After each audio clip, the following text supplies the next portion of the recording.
Weekly current express में आप सभी का स्वागत है।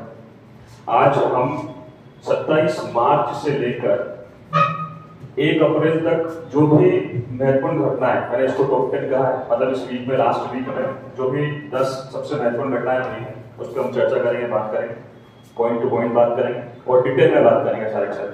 तो इस वीक का क्या महत्वपूर्ण टॉप 10 करंट है ये हम देखते हैं। आइए बिना देर करें मेरे साथ शुरू करते हैं।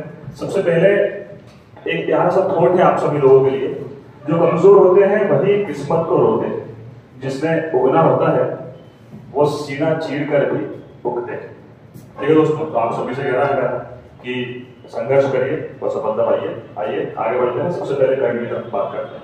आईपीएल 2023 की ओपनिंग सेरेमनी किस स्टेडियम में आयोजित की गई? हमारे पास 4 ऑप्शन है। Wankhede stadium, Narendra Modi stadium, N Chinnaswamy stadium, Rajiv Gandhi अंतरराष्ट्रीय स्टेडियम। तो देखिए, अगर हम बात करें सबसे पहले तो आईपीएल की बात करते हैं, तमाम बात आईपीएल के बारे में जो सीधी से एग्जाम ओरिएंटेड है और एग्जाम से रिलेटेड है। सबसे पहले आईपीएल का फुल फॉर्म की बात करें, आप सभी को पता ही होगा, इंडियन प्रीमियर लीग है ना। आईपीएल अभी 31 मार्च से शुरुआत और 31 मार्च से जाना है 28 मई तक। 28 मई 2023 तक आईपीएल चलना है। इस आईपीएल की अगर बात करें तो ये दोस्तों 16th इसका मतलब 16वां इसका सेशन है, यानी कि इसका संस्करण है 16 नंबर का, इसको याद रखिएगा। दूसरी चीजों की अगर मैं बात करूं आपसे तो आईपीएल का इस बार का जो स्पॉन्सर है ये आपको याद रखना है। स्पॉन्सर कौन है? तो ये है टाटा ग्रुप, इसका स्पॉन्सर है, इसको आप याद रखिएगा। दूसरी चीज, सबसे महत्वपूर्ण चीज ये है कि आईपीएल में पहले जनरली 8 टीमें होती थी, अभी पिछले कुछ समय से 10 टीमें इसमें पार्टिसिपेट कर रही हैं। तो आपको 10 टीमें याद रखना है, 10 टीम यहाँ पे है। अगर इसके अलावा अगर बात करें आप तो इस वर्ष आईपीएल का सबसे महंगा खिलाड़ी, तो कोई बताएगा कौन है? कौन है बताइए? कौन है? करण। हालांकि करण ऐसे लिखा है, सेंटर और कहां के खिलाड़ी हैं ये? इंग्लैंड है ना। इनको कितने रुपए में खरीदा गया है? 18.5 करोड़, 18.5 करोड़ में इनको खरीदा गया है। और सेम करण की अगर बात करें किसने खरीदा दोस्तों इनको खरीदा है किंग्स 11 पंजाब ने खरीदा। किसने खरीदा? किंग्स 11 पंजाब। तो कुछ चीजें हो गई बेसिक सी। आईपीएल का कौन सा संस्करण है ये? 16वां। आईपीएल की शुरुआत, अच्छा 16वां तो ये है, शुरुआत कहां से हुई थी? तो आईपीएल की शुरुआत हुई थी दोस्तों, कहां से हुई थी? 2008 से हुई थी। कब से हुई थी? 2008 से आईपीएल शुरू हुआ है। 31 मार्च से 28 मई तक हमारा ये आईपीएल इस वर्ष चलना है, 16वां संस्करण। स्पॉन्सर्स का टाटा ग्रुप है, 10 टीमें पार्टिसिपेट कर रही हैं और जो सबसे महंगा खिलाड़ी इस वर्ष का है इस आईपीएल का 2023 का वो है सेम करन, जो कि इंग्लैंड के हैं। और किसने खरीदा इसको? किंग्स 11 पंजाब ने खरीदा। कितने में खरीदा है? 18.5 करोड़ में खरीदा। तो ये हो गई तमाम बातें आईपीएल से रिलेटेड। फिर बात करें आईपीएल की जब ओपनिंग सेरेमनी, मतलब 2018 के बाद से ओपनिंग सेरेमनी इस वर्ष हुई है। 19 में एक घटना हमारे यहाँ पे हो गई थी, आप सभी को पता होगा, पुलवामा अटैक वाली घटना। 20-21 में हम कोविड से परेशान हुए हैं, 22 में भी। इसके बाद अगर बात करें तो आईपीएल की ओपनिंग सेरेमनी 18 के बाद कब हो रही है? 2023 में। तो ओपनिंग सेरेमनी का मतलब ये है कि आईपीएल का शुभारंभ बेहतरीन तरीके से, जिसमें अभी आपने देखा होगा अरिजीत सिंह ने गाना गाया है ना, और भी कुछ एक्ट्रेस वगैरह ने वहां पे बढ़िया सा डांस वांस किया, सभी ने देखे होगा, मेरे ख्याल से डांस तो देखा ही होगा, आईपीएल देखा होगा, देखा हो, ठीक है। तो यहाँ पे बात करें किस स्टेडियम में इसकी शुरुआत हुई, ओपनिंग सेरेमनी कहाँ करें, तो हमारे पास है 4 ऑप्शन आप यहाँ पे देख पा रहे हैं। इनमें अगर मैं बात करूँ सबसे पहले स्टेडियम की बात कर लेते हैं। वानखेड़े स्टेडियम कहाँ है भैया? वानखेड़े स्टेडियम है मुंबई में। फिर बात करें नरेंद्र मोदी स्टेडियम कहाँ पे है? अहमदाबाद में। कहाँ पे है? अहमदाबाद में। फिर बात करें एम चिन्नास्वामी स्टेडियम, ये कहाँ है? ये बेंगलुरु में। कहाँ है? बेंगलुरु में स्टेडियम। इसके बाद अगर बात करें अंतरराष्ट्रीय स्टेडियम राजीव गांधी, ये कहाँ है? ये है हैदराबाद। कहाँ पे है? हैदराबाद। ये 4 स्टेडियम हमारे पास हो गए हैं। इन 4 स्टेडियम की अगर बात करें यहाँ पे कहाँ पे आईपीएल की शुरुआत हुई, किस जगह से शुरुआत हुई? आंसर क्या है? नरेंद्र मोदी स्टेडियम। नरेंद्र मोदी स्टेडियम दोस्तों याद रखिएगा, अहमदाबाद, यहाँ से इसकी शुरुआत हुई आईपीएल, इसको वेरी इंपोर्टेंट ओपनिंग सेरेमनी। दूसरी चीज अगर बात करें नरेंद्र मोदी स्टेडियम की अगर फैक्ट की बात करें, इस स्टेडियम को पहले मोटेरा स्टेडियम के नाम से जाना जाता था। आप याद रखिएगा मोटेरा स्टेडियम, इस चीज को याद रखिएगा। जनरली सरदार वल्लभ भाई पटेल स्टेडियम के नाम से भी इसको पहले जाना जाता था, पर मोटेरा के नाम से बड़ा ही प्रसिद्ध हुआ। एक फैक्ट इसके बारे में याद रखिएगा। फैक्ट क्या है? फैक्ट ये है कि अगर बात करें कि बैठक क्षमता के हिसाब से अगर बात करें, बैठक क्षमता का मतलब है सिटिंग अरेंजमेंट की बात करें, तो बैठक क्षमता के हिसाब से दुनिया का सबसे बड़ा स्टेडियम है। लगभग 1,32,000 लोग इसमें बैठ सकते हैं, ये इसकी बैठक कैपेसिटी है। तो दुनिया का सबसे बड़ा स्टेडियम किस हिसाब से? बैठक क्षमता के हिसाब से। कौन सा है दुनिया का सबसे बड़ा स्टेडियम? नरेंद्र मोदी स्टेडियम। इससे पहले मोटेरा स्टेडियम या सरदार वल्लभ भाई स्टेडियम के नाम से जाना जाता है। कहाँ है नरेंद्र मोदी स्टेडियम? अहमदाबाद। इसको याद रखेगा। और यहाँ पे हुआ है ओपनिंग सेरेमनी। इस ओपनिंग सेरेमनी की जस्ट बाद ही मैच भी हुआ है, GT versus Chennai super king का मैच हुआ है, और इसमें शायद कौन जीता है? गुजरात जीता है, जीटी जीता है, याद रखिएगा। चलिए आगे बढ़ते हैं, नेक्स्ट चीज पे आते हैं, अगले फैक्ट पे आते हैं। अगला जो हमारा पॉइंट है वो है नासा के मून टू मार्स प्रोग्राम के पहले प्रमुख के रूप में किसे नियुक्त किया गया है? हमारे सामने 4 नाम से, जेम्स एल ग्रीन, कार्तिक राज, नताली बटाला और अमित चतुर्वेदी। तो अगर बात करें सबसे पहले, कहीं और जाने से पहले मैं बात करना चाहूंगा नासा के बारे में। नासा आपको पता है एक स्पेस एजेंसी है, इसका फुल फॉर्म आता है एग्जाम्स में, क्या है? National aeronautics and space administration.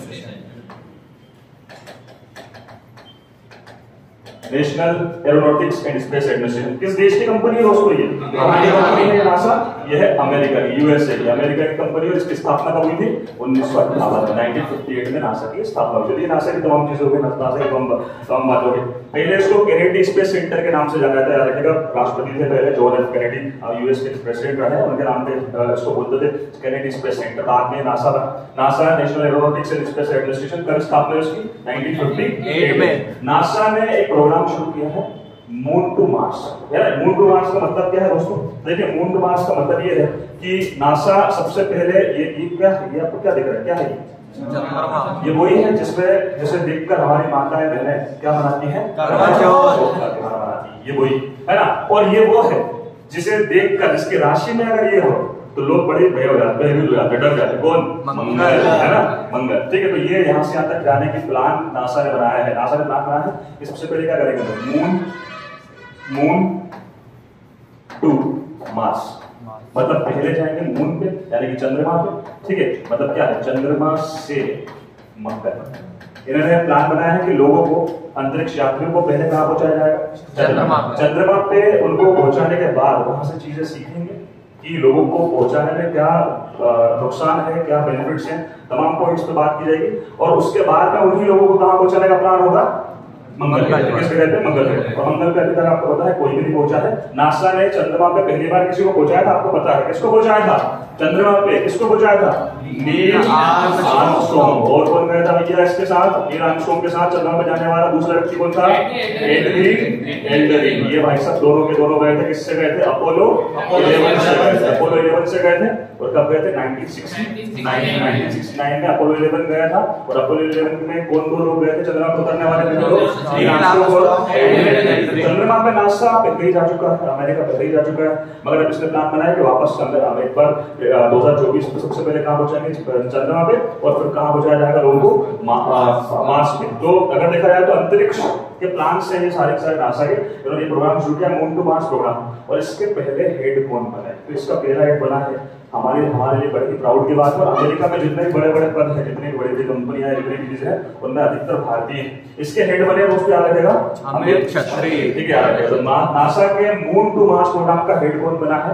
Amit छत्री। ये बनिए, याद रखिएगा। फिर बात करें नासा पे पहला व्यक्ति कौन गया था? नील आर्मस्ट्रॉन्ग और एल्ड्रिन गए थे। 1969 में गए थे। किस यान से गए थे? अपोलो 11 से गए थे। इसको याद रखिएगा। ठीक है, यहाँ पे अगर बात करें नासा का फुल फॉर्म क्या है? National aeronautics and space administration. स्थापना कब हुई थी? 1958। किस देश की संस्था है ये? अमेरिका की अंतरिक्ष संस्था स्टार है। चलिए बेसिक चीजें अगर मैं बात करूं आपसे, हालांकि पता होगा मेरे ख्याल से आप लोगों को, बता चुका हूं पहले आपको। चंद्रमा, पृथ्वी से अर्थ टू मून डिस्टेंस, पृथ्वी से चंद्रमा की दूरी कितनी? 3,84,400 किलोमीटर। 3,84,400 किलोमीटर। ये लगभग जो है इसके डिस्टेंस है पृथ्वी से चंद्रमा। मगर अगर मैं आपसे पूछ लूं कि नहीं भैया अर्थ से मार्स की बताओ, अर्थ टू मार्स, तो बता दोगे क्या? बताओ नहीं बता पा रहे। चलिए, मार्स तक की दूरी है दोस्तों लगभग 21.9 करोड़ किलोमीटर, यानी कि 21.9 करोड़ किलोमीटर, लगभग 22 करोड़। क्या बोल सकते हैं? लगभग 22 करोड़। 22 करोड़ दूरी है भैया पृथ्वी से, और सूर्य तक की तो पता है पृथ्वी से सूर्य 14 करोड़ किलोमीटर, लगभग 15 करोड़ है। मंगल बहुत दूर है, थोड़ा सा दूर है, इसको याद रखिएगा पृथ्वी से। ठीक है दोस्तों, क्लियर बात हो गई, सारी हुई। तो नासा ने मून टू मार्स प्रोग्राम का हेड कौन बना? अमित छत्री बना है। याद रखिएगा। नेक्स्ट पॉइंट की तरफ चलते हैं करंट के, और नेक्स्ट पॉइंट है हमारे पास ये, हाल ही में जारी पासपोर्ट इंडेक्स पॉइंट्स में भारत की रैंक क्या है? क्या रैंक है भारत की? 141वां, 42वां, 43वां, 44वां, क्या है ना? तो देखिए, सबसे पहली बात तो अगर हम बात करें पासपोर्ट इंडेक्स, देखो ये पासपोर्ट इंडेक्स जारी क्यों किए जाते हैं? ये पासपोर्ट इंडेक्स ये बताते हैं कि आपके देश के पासपोर्ट की ताकत क्या है। पासपोर्ट की ताकत से मतलब क्या? पासपोर्ट की ताकत से मतलब दो चीजों, मैं दो चीजों में बात करूंगा। दो चीजों का मतलब सबसे पहले आपको फ्री वीजा कितने देश देते हैं, और दूसरी चीज वीजा, अच्छा वीजा है ना कि पिज्जा, मेरे मुंह से पिज्जा सुना हो आपने, पिज्जा का ध्यान आ रहा हो, करिश्मा है ना? तो याद रखिएगा दोस्तों। ठीक है दोस्तों, ये वीजा है, वीजा की बात है। वीजा ऑन अराइवल मतलब कि ये कि आप भारत के पासपोर्ट या किसी देश के, हम भारत की बात करें, भारत के पासपोर्ट के दम पे, क्योंकि इंटरनेशनल आइडेंटिटी कार्ड होता है, तो भारत के पासपोर्ट के दम पे आप किसी दूसरे देश में बिना वीजा लिए भी उसी पासपोर्ट, उसी आइडेंटिटी के दम पे घूम सकते हैं, भ्रमण कर सकते हैं, जा सकते हैं।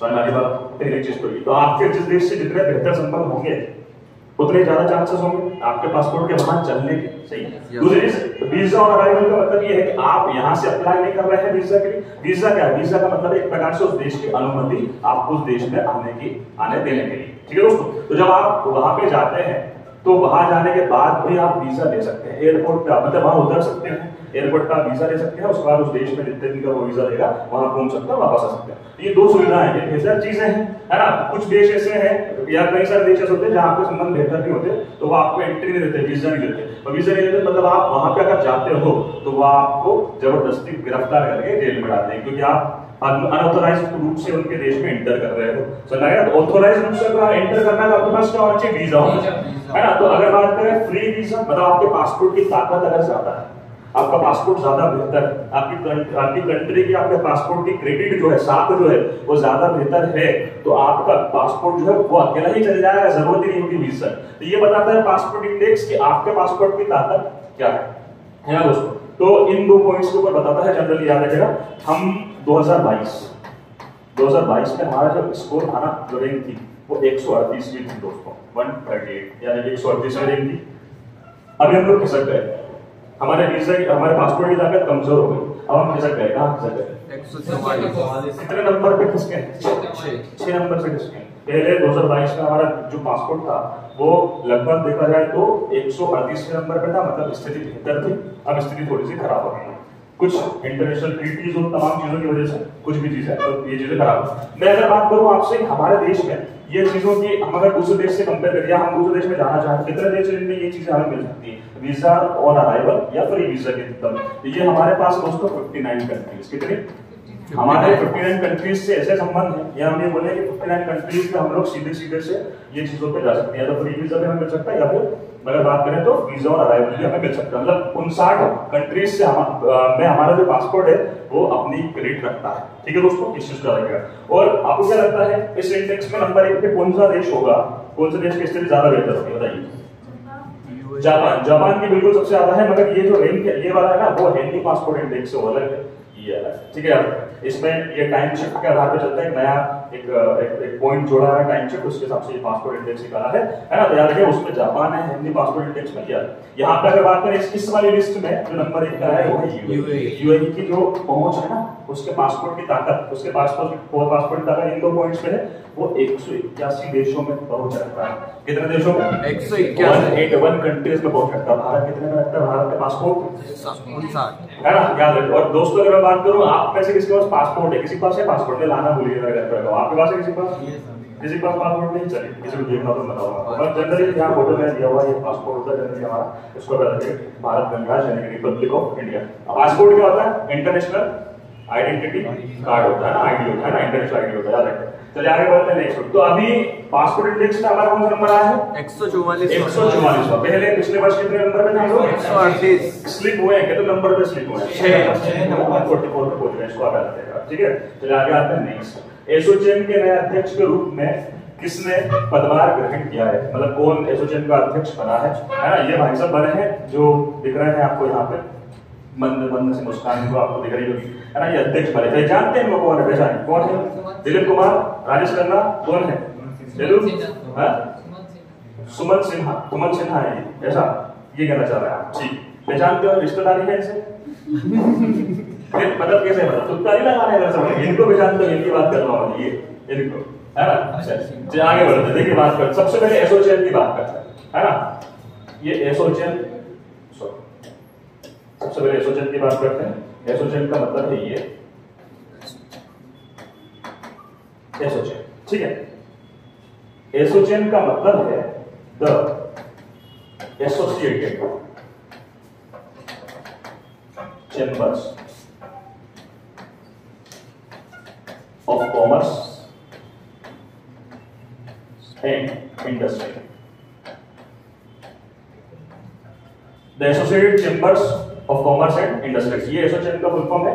1920 में बना था। देखो क्या है ये एक्चुअली, अगर बात किया तो ये है एक संगठन जिसमें जैसे होता है ना भाई, मजदूर यूनियन है, मजदूरों का एक संगठन है ना? जैसे उदाहरण के तौर पे दुकानदार है, शॉपकीपर्स, उनका एक संगठन है ना? हमारे यहाँ पे तो आपको पता, आपका नाइयों का अलग संगठन है ना? हमारे यहाँ पे बैंड बाजा वालों का अलग संगठन है, ऑटो रिक्शा वालों का अलग संगठन है, जगह जगह ना हाथ ठेले वालों का अलग संगठन, हर जगह संगठन है। तो भाई ये तो कंपनियां बड़ी बड़ी देश में, उनका भी संगठन होगा। तो देश में बड़ी बड़ी कंपनियों का एक संगठन है एसोचैम।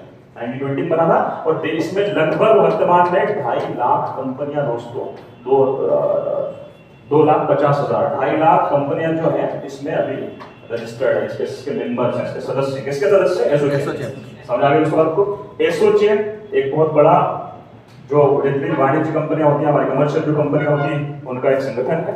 एसोचैम का फुल फॉर्म परीक्षा में आता है, जो मैंने लिखा हुआ 1920 में बना था, इसको आप याद रखिएगा। फिर बात करें इसके हेड कौन बने हैं वर्तमान में, तो इसके हेड बने हैं ये कौन भैया? अजय सिंह। कौन बने? अजय सिंह। ये है अजय सिंह। अजय सिंह कौन है? अजय सिंह है एक कंपनी है एरोप्लेन वाली, हवाई यात्रा, हवाई सुविधा देने वाली। कौन सी? स्पाइसजेट। स्पाइसजेट के क्या है? सीएमडी, चेयरमैन और मैनेजिंग डायरेक्टर है, सीएमडी है। कौन है? अजय सिंह। और जिनका नाम आपने लिया था सुमंत सिन्हा, ये पहले थे, मतलब अजय सिंह से पहले, ठीक है? याद रखिएगा। तो एसोचैम के हाल ही में नए अध्यक्ष कौन बने हैं? अजय सिंह बने हैं, ठीक है? और अजय सिंह किस कंपनी से रिलेटेड है? स्पाइसजेट है, इसको भी आप याद रखिएगा। और एसोचैम का फुल फॉर्म क्या होता है? The associated chambers of commerce and industry, ठीक है? याद रखिएगा। और कितनी कंपनियां लगभग इसके सदस्य हैं? 2.5 लाख इसके सदस्य। आगे बढ़ते हैं, नेक्स्ट पे आते हैं। 5वां नंबर के बिंदु है हमारा टॉप 10 में कि एससीओ, राष्ट्रीय सुरक्षा सलाहकार, यानी कि सिक्योरिटी एडवाइजर्स जो होते हैं, एससीओ संगठन है, जिसके हम बात अभी करेंगे कि बैठक किस शहर में आयोजित की जा रही है। ये पॉइंट्स हमारे पास है, कहां की जा रही है, इस पे तो हम बात करेंगे। सबसे पहले एससीओ की बात कर लेते हैं। एससीओ का मतलब क्या है? एससीओ की अगर बात करें, यहां कर लेते हैं शंघाई कोऑपरेशन ऑर्गेनाइजेशन, यानी कि शंघाई सहयोग संगठन। एससीओ का फुल फॉर्म क्या है दोस्तों? शंघाई सहयोग संगठन, शंघाई कोऑपरेशन ऑर्गेनाइजेशन, ये इसका फुल फॉर्म है एससीओ का, ठीक है? इस एससीओ की अगर बात करें तो एससीओ का मुख्यालय कहां पे है, या एससीओ के बारे में तमाम डिटेल देखिए, तमाम बात करें। देखिए क्या हुआ, सबसे पहले अगर बात करें 1996 में 1996 में एक संगठन बना। संगठन बनने का कारण था सोवियत यूनियन टूट चुका था, सोवियत संघ जो था वो टूट गया था 1992 में। तो जब वो टूटा, उसका विघटन हुआ, तो टूटने पे ये कुछ देश बने। कौन से? जो आप ये स्थान नाम जो सुनते हो, Kyrgyzstan, Kazakhstan, Tajikistan, Uzbekistan, Russia से अलग। तो जब ये अलग हुए तो इनके बीच कॉन्फ्लिक्ट होने लगे, संघर्ष होने लगे, लड़ाइयां होने लगी, काय को लेकर, बॉर्डर को लेकर, सीमाओं को लेकर। क्योंकि टूट चुका था, अपने अपने राज्यों ने जो सोवियत संघ के जो छोटे छोटे राज्य थे, अपने आपको इंडिपेंडेंट घोषित कर दिया था। तो अब लड़ाई चल रही थी अपनी बागर समेटने की। बागर तो समझते हैं भैया राम लोग, नहीं है बागर, बॉर्डर, बाउंड्री के लिए संघर्ष चल रहा है। संघर्ष से बचने के लिए इन्होंने बोला एक काम करें, लड़ाइयां ना लड़ाई, और एक संगठन बना लें। और संगठन और इन बॉर्डर्स में जो कब्जा करने की तैयारी में जो लोग जो देश थे वो होते हैं हमेशा ताकतवर देश कौन से? एक तो रशिया और रूस, और दूसरा बगल में लगा हुआ चीन। कौन सा दोस्तों? इस सेक्शन आप देख पा रहे होंगे, रूस और चीन। ठीक है, तो इनने क्या करा, शंघाई में बैठ के एक मीटिंग करी 1996 और एक संगठन बना लिया। इस संगठन को नाम दिया गया शंघाई 5। क्या बोला गया इसको दोस्तों? शंघाई 5। शंघाई 5 इसको नाम दिया गया। कब बना? 1996 1996 में शंघाई 5 नाम से इन 5 देशों ने, कौन कौन से 5 देश है? चीन, कजाकिस्तान, किर्गिस्तान, रशिया और कजाकिस्तान। इन 5 देशों ने मिलकर क्या बना लिया? शंघाई 5। ठीक है दोस्तों, शंघाई 5। ठीक है, ये संगठन बन गया। 2001 में क्या हुआ? 2001 में एक नया मेंबर स्प्रेड हुआ और बता उज्बेकिस्तान। कौन सा मेंबर था? उज्बेकिस्तान। जब 2001 में एक नया मेंबर बना, इसमें जुड़ा, ऐड हुआ, तो ये कितने हो गए टोटल? 6 होने पे ये बन गया क्या? SCO, यानी कि इसके नाम चेंज कर दिया, इसको क्या कर दिया? मुझे शंघाई कोऑपरेशन ऑर्गेनाइजेशन। उज्बेकिस्तान की एंट्री हुई और शंघाई 5 बदल गया काय में? शंघाई सहयोग संगठन में, मतलब शंघाई कोऑपरेशन ऑर्गेनाइजेशन SCO 2001 में। ठीक है, क्लियर? फिर बात करें दोस्तों कि हमारी एंट्री भी इसमें कुछ समय बाद, क्योंकि हम लोग भी जुड़ते हैं, लगते हैं, एशिया में आते हैं। हमारी एंट्री इंडिया और पाकिस्तान, इंडिया और पाकिस्तान इसके मेंबर कब बने? तो इंडिया और पाकिस्तान इसके मेंबर बने 2017 में। कब बने दोस्तों? 2017। अब SCO की बात करें, वर्तमान में कितने मेंबर हैं? 8। कितने मेंबर हैं? 8 मेंबर हैं SCO में। इंडिया और पाकिस्तान के इसके सदस्य टोटल कितना हो गया? 8। अभी देखिए 2021 से एक नए देश को शामिल करने की तैयारी चल रही है, मगर हुआ नहीं है। अभी भारत इसका अध्यक्ष है। किसका? SCO का अध्यक्ष कौन है वर्तमान में? भारत। और भारत की अध्यक्षता में ही उसको हम अप्रैल में एंड होने वाला है, नवा कंट्री जुड़ने वाला है। नवा कंट्री कौन सा है? ईरान। 2021 से इसकी कार्यवाही चल रही है ना, कागजी कार्यवाही चल रही है इसको एड करने की, क्योंकि बहुत तरीका होता है कि सबसे पहले क्या बना? सबसे पहले बना, कोई भी कंट्री अगर मिलता है तो डायरेक्ट उसको स्थायी परमानेंट सदस्य नहीं बना देते। सबसे पहले उसको ऑब्जर्वर कंट्री के रूप में रखते हैं, पर्यवेक्षक देश के रूप में सहयोग रखते हैं, उसको पूर्ण सदस्य बनाते हैं, कंप्लीट मेंबर बनाते हैं। उसके बाद फिर उसको परमानेंट मेंबर बनाते हैं, स्थायी सदस्य बनाते हैं। एक लंबा प्रोसीजर है। 2001 से ही ईरान ऑब्जर्वर कंट्री के रूप में है SCO का, पर उसके बाद धीरे धीरे अब जाके 21 में जाके उसको हमने परमानेंट मेंबर बनाने के लिए प्रयास शुरू किया। SCO ने सहमति दी, उनकी संसद ने सहमति दी और फाइनली इसका टारगेट कर रखा हमने। कब बनाने का तैयारी है इसकी? अप्रैल 2023। और अभी क्या चल रहा है? क्या शुरू हो गया? अप्रैल। इस महीने संभवतः ईरान को शामिल कर लिया जाएगा। तो विधिवत रूप से ईरान नवा मेंबर कब बनेगा भैया? अप्रैल 2023 में। जब भी होगा, जिस भी डेट को होगा, इसको याद रखेगा। तो नया मेंबर भी बनने वाला है, वेरी इंपोर्टेंट है, SCO याद रखेगा। और वैसे भी है ना, एक जो एशियाई जो देश, उन जो प्रमुख देश है एशिया के, उन देशों का एक संगठन है। तो वैसे जो भारत जिस संगठन में सदस्य होता है वो तो वैसे भी याद रखना बहुत महत्वपूर्ण होता है, इसको याद रखेगा। ठीक है, तो देखिए SCO की स्थापना कब हुई? याद रखेगा। SCO की स्थापना कब हुई? याद रखेगा, हमेशा याद रखेगा। SCO की स्थापना हुई 2001 में, इसको आप याद रखेगा, इसमें कंफ्यूज मत हो। कब हुई थी स्थापना? 2001, है ना। उससे पहले ही क्या कहलाता था?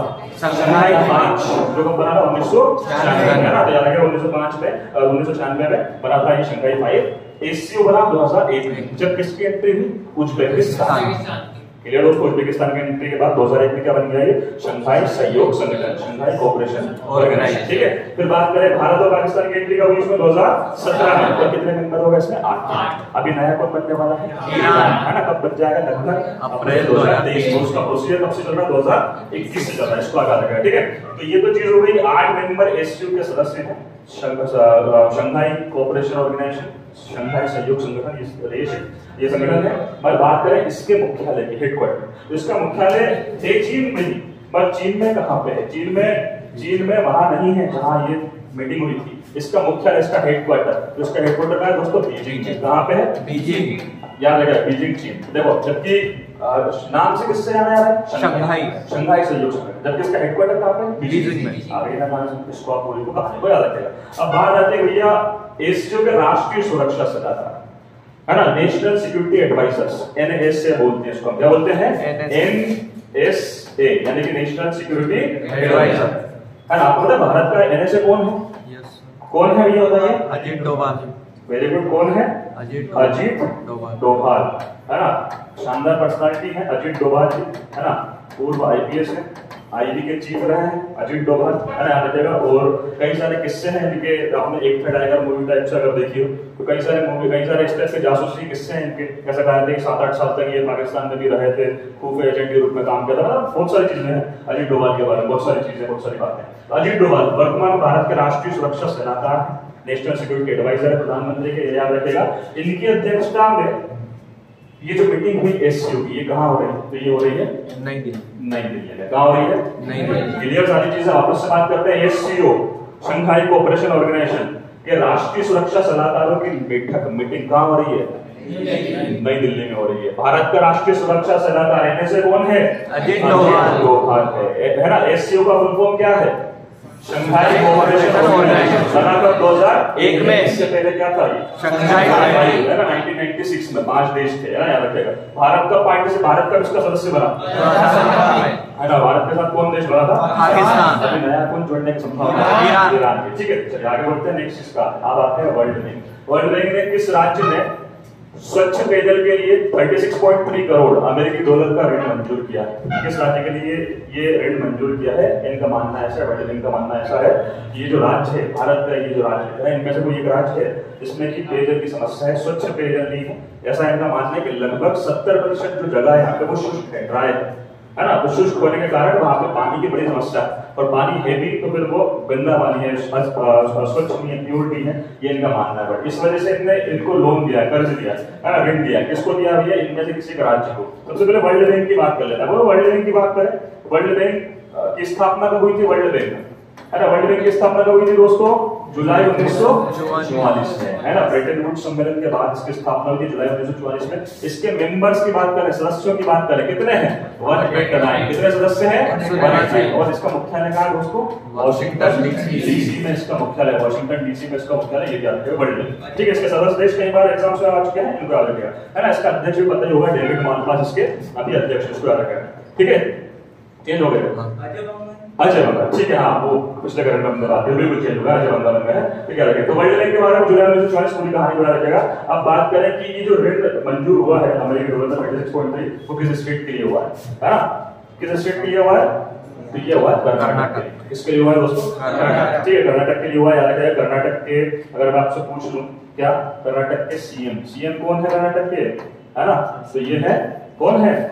बसवराज बोम्मई, है ना, बसवराज बोम्मई। ये भाई साहब जो है कर्नाटक के सीएम है। और गवर्नर अगर पूछ लेते हैं यहाँ के, मोहम्मद आरिफ खान। कौन है? मोहम्मद आरिफ खान। अरे थावरचंद गहलोत, है ना, ये अभी यहाँ पे गवर्नर। ठीक है, याद रखिएगा। और इसका सीएम कौन है? बसवराज बोम्मई। और कर्नाटक कैपिटल तो आपको पता ही होगा, क्या है? राजधानी बेंगलुरु, है ना, इसकी राजधानी कर्नाटक, याद रखिएगा। यहाँ के लिए 36.3 करोड़ अमेरिकी डॉलर का ऋण मंजूर किया गया। बार उल्टे से इंटरनेट प्रश्न आते हैं कि कर्नाटक में स्वच्छ पेयजल के लिए किस संस्था ने ऋण या जो लोन है वो एक्सेप्ट किया या मंजूर किया? किसने किया है? World bank. वर्ल्ड बैंक की स्थापना कब हुई थी? जुलाई 1944 में। हाँ, इसमें कितने मेंबर है वर्तमान में? 189 है। और इसका मुख्यालय कहाँ है? वॉशिंगटन डीसी में है। भाई अगर बात करें कि कर्नाटक का मुख्यमंत्री कौन है? बसवराज बोम्मई। और यहाँ का गवर्नर कौन है वर्तमान? ये उसको याद रखिएगा। आगे बढ़ते हैं, नेक्स्ट पॉइंट की तरफ चलते हैं। नेक्स्ट पॉइंट है ये फ्लैगशिप प्रोग्राम पीएम श्री, है ना, किस मंत्रालय की पहल है? ये कुछ मिनिस्ट्री हमारे पास दी हुई है, वित्त मंत्रालय यानी कि फाइनेंस मिनिस्ट्री, है ना, कृषि मंत्रालय की एग्रीकल्चर मिनिस्ट्री है, शिक्षा मंत्रालय यानी कि एजुकेशन मिनिस्ट्री है, और विदेश मंत्रालय यानी कि आपका, है ना, एक्सटर्नल अफेयर्स बोल सकते हैं या फॉरेन मिनिस्ट्री बोल सकते हैं। ठीक है, ये हमारे पास 4 मिनिस्ट्री। अब प्रश्न है कि ये जो प्रोग्राम चालू हुआ है ये किस मंत्रालय ने चालू किया? और उससे पहले ये क्या कह रहे हैं हमारे प्रधानमंत्री जी? ये हमारे प्रधानमंत्री जी कह रहे हैं, नंदू जी कह रहे हैं, पलटो नाना और पलटो, है ना, पलटो जी कह रहे हैं। पढ़ने का मतलब क्या कह रहा हूँ? पढ़ने का मतलब शिक्षा मंत्रालय। शिक्षा मंत्रालय कौन सा मंत्रालय दोस्तों? शिक्षा मंत्रालय। एजुकेशन मिनिस्ट्री ने ये प्रोग्राम शुरू किया है। ठीक है, आप देखिए फुल फॉर्म पे बात करें। सबसे पहले पीएम का तो मतलब आपको पता है, इसका मतलब देखिए क्या है? स्कूल, पीएम श्री, श्री का फुल फॉर्म देखिए, श्री का फुल फॉर्म कुछ और भी होता है। ठीक है, क्या है? S C. अब यहाँ पे ए चिन्ह क्या करा? कैपिटल का। ठीक है, S C H double O, school for rising India. आगे कहानी समझ दोस्तों। अब देखिए क्या क्या कौन कौन से वर्ड ले लिए हैं ये यहां से, इस पूरे में से SHRI, आगे कहानी समझ श्री। ठीक है, तो पीएम श्री का मतलब क्या हो गया? पीएम प्रधानमंत्री स्कूल फॉर राइजिंग इंडिया। उन्होंने टारगेट किया है कि 2022 से 27 इन 5 सालों में, अभी 5 सितंबर 2022 को निकला है, तब ये योजना अनाउंस की गई थी पहली बार। तो याद रखें 5 सितंबर को क्या मनाया जाता है? शिक्षक दिवस। 5 सितंबर 2022 को प्रधानमंत्री ने घोषणा की कि भैया पूरे भारतवर्ष में कुछ स्कूल्स को हम लोग अपग्रेड करेंगे, है ना। अपग्रेड करने का मतलब है कि उनकी स्थितियों में सुधार करेंगे। जो पुराने स्कूल्स हैं, जो व्यवस्थाएं हैं, बेसिक आधारभूत चीजें जिनमें नहीं है, बेसिक इंफ्रास्ट्रक्चर नहीं है या टीचर्स की जो भी चीजें होंगी वो उनको रिक्वायरमेंट को फिल करेंगे। तो शिक्षक दिवस के रूप के दिन में घोषणा करी इस योजना की।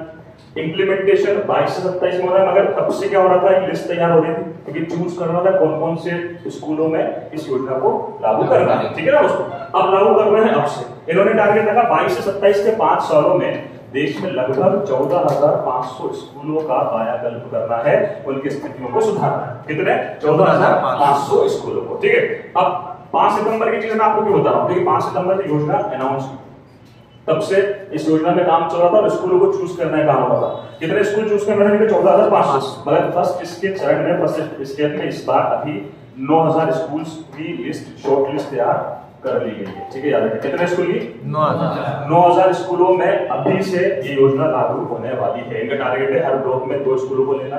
हालांकि बहुत सारे इस टाइप की योजनाएं चल रही है, सीएम राइज आपने सुना होगा, पता नहीं कौन कौन से ना, ढेर सारे राज्य सरकार भी स्कूलों की योजना चलाती है। मगर प्रधानमंत्री जो श्री है, पीएम श्री जो स्कूल फॉर राइजिंग इंडिया, ये योजना याद रखेगा, है ना। इसमें 14,500 टोटल स्कूल देश भर से लिए आ रहे हैं, जिनमें से पहले चरण में कितना लिए हैं? 9,000, है ना। समझा गया उसको, है ना। 5 साल में वापस से लिस्ट, अगले साल फिर लिस्ट आ जाएगी 1,000 स्कूल की, फिर उसके बाद फिर अगले साल आ जाएगी 1,000-2,000 स्कूल की, और कहां तक पहुंचा देंगे इसको? 14,500। कितने सालों में? 5 वर्ष। ठीक है, इस चीज को याद रखेगा। और पीएम श्री का मतलब क्या है? श्री का मतलब क्या है? School for rising India. School for rising India. इसमें एच स्कूल के एच से ही बना है, इसको याद रखेगा। और किस मंत्रालय ने शुरू किया योजना? शिक्षा मंत्रालय। ठीक है दोस्तों, क्लियर। चलिए आगे बढ़ते हैं, नेक्स्ट पॉइंट की तरफ आते हैं। नेक्स्ट पॉइंट इनकी बात मान लेना, क्या कह रहा है ये? पढ़ लो। ठीक है, याद रखिए। चलिए आगे बढ़ते हैं। नेक्स्ट एनडीबी यानी कि न्यू डेवलपमेंट बैंक। एनडीबी के नए प्रमुख के रूप में किसे चुना गया है? एनडीबी। ठीक है, तो देखिए सबसे पहले तो बात करें, यहाँ पे कुछ फ्लेक्स आपको दिख रहे हैं। इन फ्लेक्स की अगर बात करें, बारी से अगर सबसे पहले बात करें एनडीबी। एनडीबी का मतलब क्या है? New development bank. और न्यू डेवलपमेंट बैंक की अगर हम बात करें तो ये ब्रिक्स बैंक के नाम से जाना जाता है। किस बैंक के नाम से जाता है? ब्रिक्स। ब्रिक्स एक, है ना, याद रखिएगा, ब्रिक्स, BRICS, ब्रिक्स। ठीक है, ये दुनिया की 5 सबसे ताकतवर उभरती हुई अर्थव्यवस्थाओं का एक संगठन है, जो आने वाले समय में दुनिया में अपना एक छत्रराज स्थापित करेंगे, ऐसा इनका मानना है। इनका आग्रह है, बोले कि दुनिया की जो पहले से स्थापित अर्थव्यवस्था है उनको चैलेंज करना है, काम करें। दुनिया में पहले से स्थापित अर्थव्यवस्थाएं जैसे अवतारा की अमेरिका की अर्थव्यवस्था है ना, तो चैलेंज करने का काम करेंगे। कौन सा संगठन है? ये ब्रिक्स। ठीक है, ब्रिक्स की अगर मैं बात करूं, देखिए यहाँ पे आपको कितने फ्लैग दिख रहे हैं टोटल? कितने फ्लैग दिख रहे हैं? 6 फ्लैग दिख रहा है ना। इन 6 फ्लैगों की अगर बात करें तो 6 फ्लैग क्यों है, जबकि होना कितने चाहिए? 5। तो देखिए क्या इससे मतलब क्या है? इससे मतलब है क्या? ब्राजील। क्या है? ब्राजील सबसे पहला देश। इससे मतलब क्या है? रशिया, है ना, यानी कि रूस, है ना, रशिया। ठीक है, ठीक। इससे मतलब क्या है? इंडिया। ठीक है, इंडिया हो गया। इससे मतलब क्या है? चाइना, है ना, चाइना। और इससे मतलब क्या है? South Africa. क्या है दोस्तों? South Africa. ठीक है, ये हो गए 5। कितने लोग हो गए? इनने मिलकर बनाया है एनडीबी। एनडीबी का मतलब क्या है? ये इसका झंडा एनडीबी का झंडा। आ गई ना कहानी समझ? क्लियर है? कोई दिक्कत किसी को? ठीक है, तो ब्रिक्स यानी कि 5 देशों का एक समूह। ब्रिक्स जो संगठन है, इसकी शुरुआत कब हुई थी? कब बना था संगठन? ये बना था 2006 में। कब बना था ये?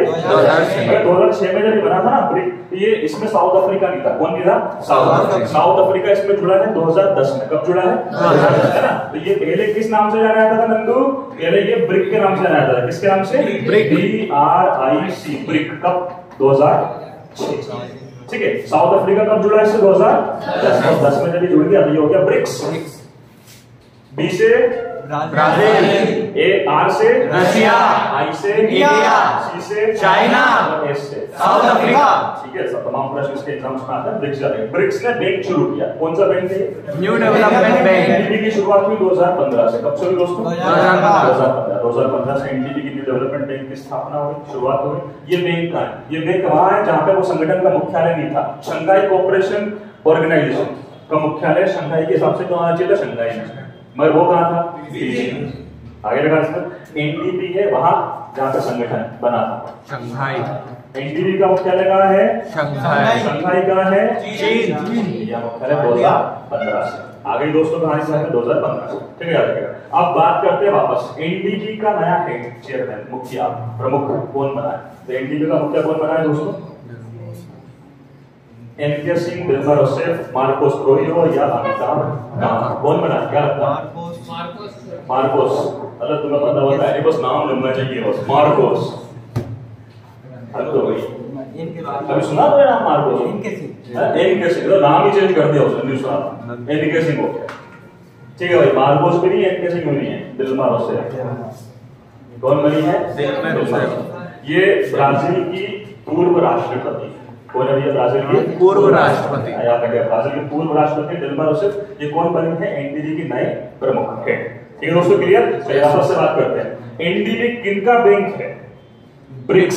किसका? ब्रिक्स देशों का। ब्रिक्स का मतलब कितने देशों का संगठन? 5 है ना, 5 देशों का संगठन। ब्रिक्स कब बना? 2006 और उस समय में एक कंट्री नहीं था। कितने कंट्री थे? मात्र 4, है ना, ब्राजील, रशिया, इंडिया, चाइना।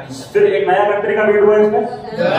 कौन सा कंट्री ऐड हुआ? साउथ अफ्रीका, जो ये बन गया ब्रिक्स। ठीक है, ब्रिक्स ने एक नया बैंक डेवलप किया, बनाया 2014 में। इसके लिए बिल इन्होंने पास किया, 15 में इसको इंप्लीमेंट कर दिया। इन्फोर्समेंट अगर बात करें तो 2015 में हुआ। कौन सा बैंक? New development bank. इसका मुख्यालय कहाँ पे है? शंघाई में। इसके सबसे पहले जो हेड बने थे वो भारत से थे भैया, उनका नाम था केवी कामत। क्या नाम था? केवी कामत। वो पहले हेड थे और अभी सेकंड बने। कौन बन गया है? दिलमा रोसेफ। दिलमा रोसेफ कहाँ के राष्ट्रपति हैं? पूर्व ब्राजील के राष्ट्रपति। ठीक है, पूर्व राष्ट्रपति। ठीक है, इसको याद रखिएगा। बाकी अगर मैं आपसे इनके अगर पूछूं हेड तो आप बता सकते हो, है ना। ब्राजील की अगर बात करें तो कौन है राष्ट्रपति ब्राजील का? Jair Bolsonaro. जायर बोल्सोनारो ये ब्राजील के राष्ट्रपति हैं।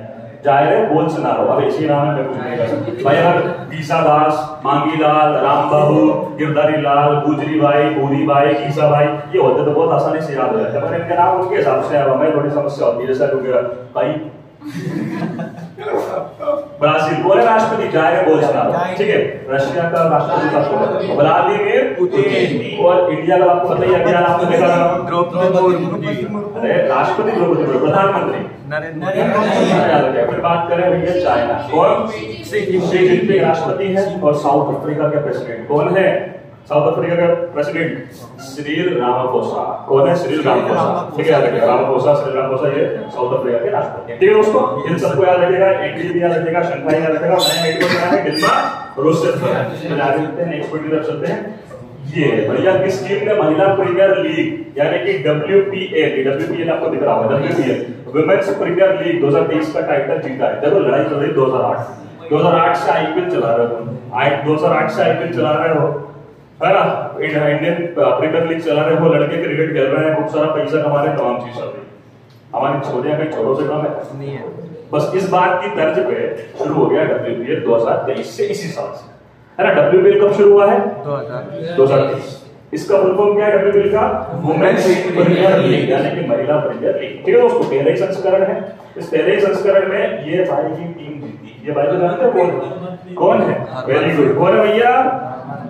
ये है हरमनप्रीत कौर। कौन है दोस्तों? हरमनप्रीत कौर। ये है ना, याद रखिएगा। और ये इनकी बात करें, ये किस टीम से है? मुंबई इंडियंस से।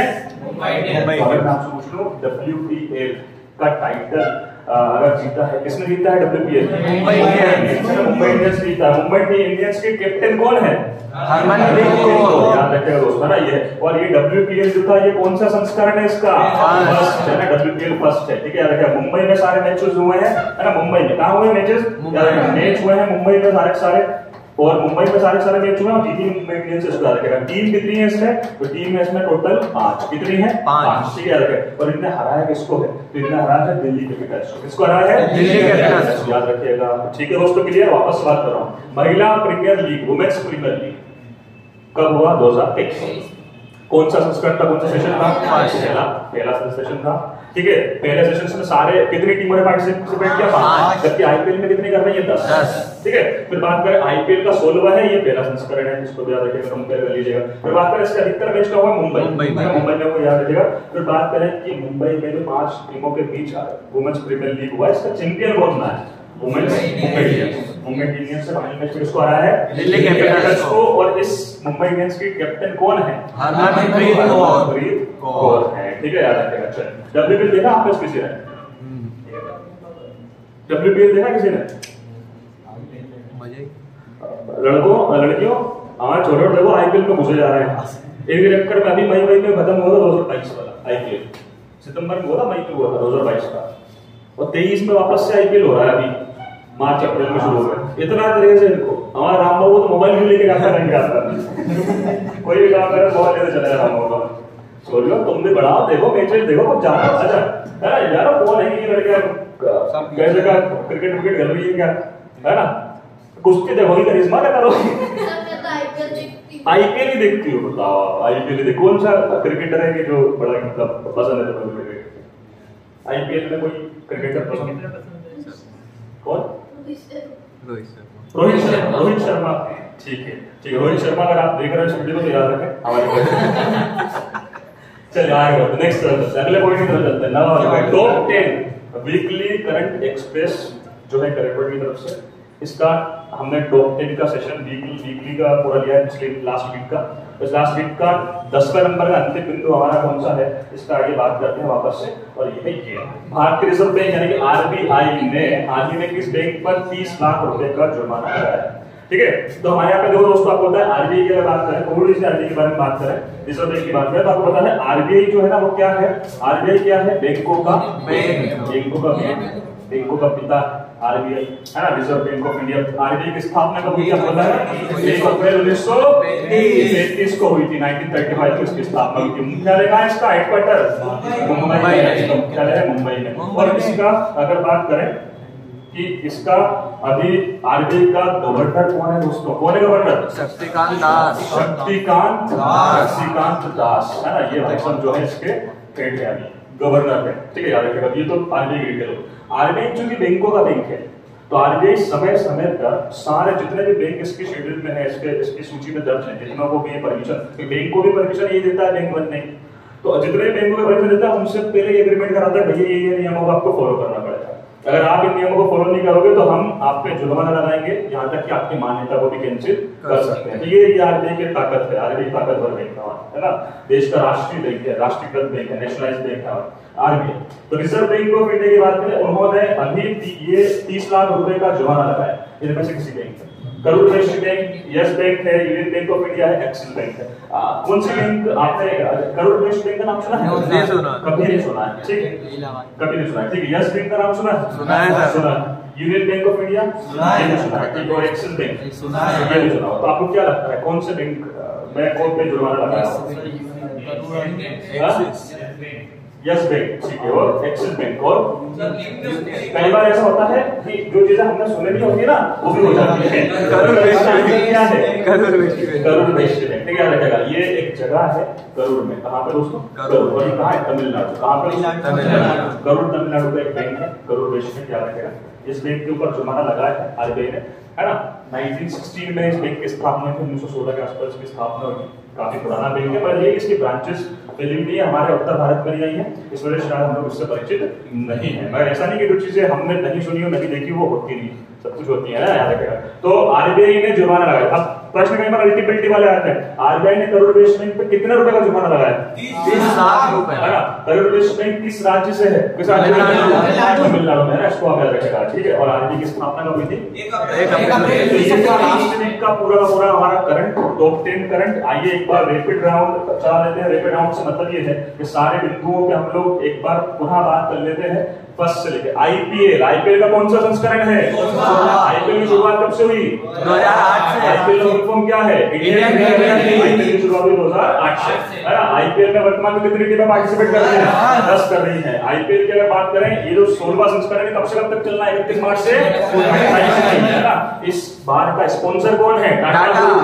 याद रखेगा। और इस बार का सबसे महंगा खिलाड़ी कौन है? सैम करन जो है ये किस देश के हैं? इंग्लैंड के। कितने रुपए में खरीदा गया है? 18.5 करोड़ खरीदा गया है। और किसने खरीदा है? किंग्स इलेवन पंजाब ने।